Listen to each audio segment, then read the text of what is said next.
Thomas Jefferson was born in the colony of Virginia on his family's plantation on April 17, 1743. He was from a fairly wealthy family. He spent his early childhood reading books, studious from a young age. He was also very close to many of his father's slaves and interacted with them often. Jefferson went to boarding school from the age of 9 until he was 16. He attended college at the College of William and Mary, starting at the age of 17. While at college, he pursued law. Many professors influenced him to begin a career in law. Jefferson considered studying legal issues to be of vital to society. As a lawyer, Thomas Jefferson followed the colonial court as it traveled through Virginia. He married a lawyer in 1772, Martha Wales Skelton, who he loved dearly. He was a member of the Virginia House of Burgesses from 1769 to 1774. He was also a member of the Committee of Correspondence. He began to use his persuasion skills to argue independence from Britain.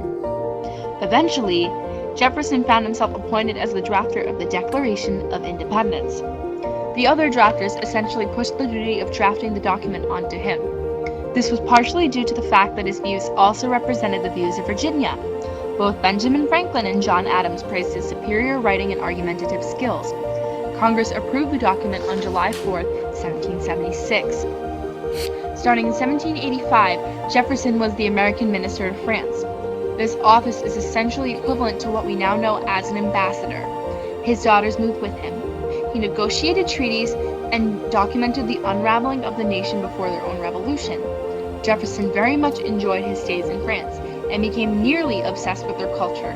He immersed himself in it. He came to strongly believe in French Enlightenment ideals and thought they would soon become the foundation of many societies.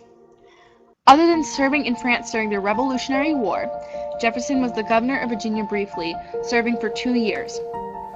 When the British overtook much of Virginia during the war, he was forced to abandon the capital, Richmond, and due to this, he was made out by many to be cowardly. Around this time, his wife died during childbirth, which devastated him. Jefferson was the nation's first Secretary of State, starting in 1790. He was very efficient in organizing government business on a small budget and with a small amount of employees. He could influence Washington easily to be in favor of big government. He was vice president under John Adams. Although Jefferson opposed slavery and thought that it was inhumane, he believed that black people were inferior to white people. He acquired over 600 slaves through inheritance.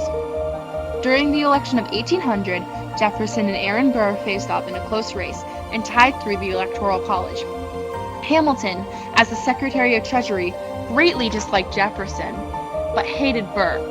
He persuaded the House members to vote for Jefferson. With the election of Jefferson, the Federalist Party began to die. During his presidency, many significant events occurred. One of these events was the Louisiana Purchase. Jefferson only initially wished to purchase the port of Louisiana from the French. However, he was offered a large portion of unexplored territory in addition to Louisiana for a low cost. He accepted. Not only did this double the amount of land that made up the United States, it provided land for expansion and agriculture. He sent Lewis and Clark to explore and survey the unexplored territory from the Louisiana Purchase.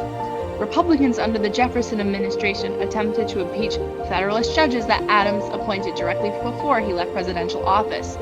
This issue caused the case Marbury versus Madison, another significant historic event.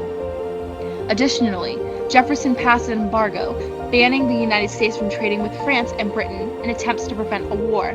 This caused many merchants to suffer and angered many in coastal areas. This was a poor move by Jefferson at the end of his presidency. Thomas Jefferson lived a long and full life, dying on July 4, 1776 in Charlottesville, Virginia, at the age of 83, the same day that John Adams died.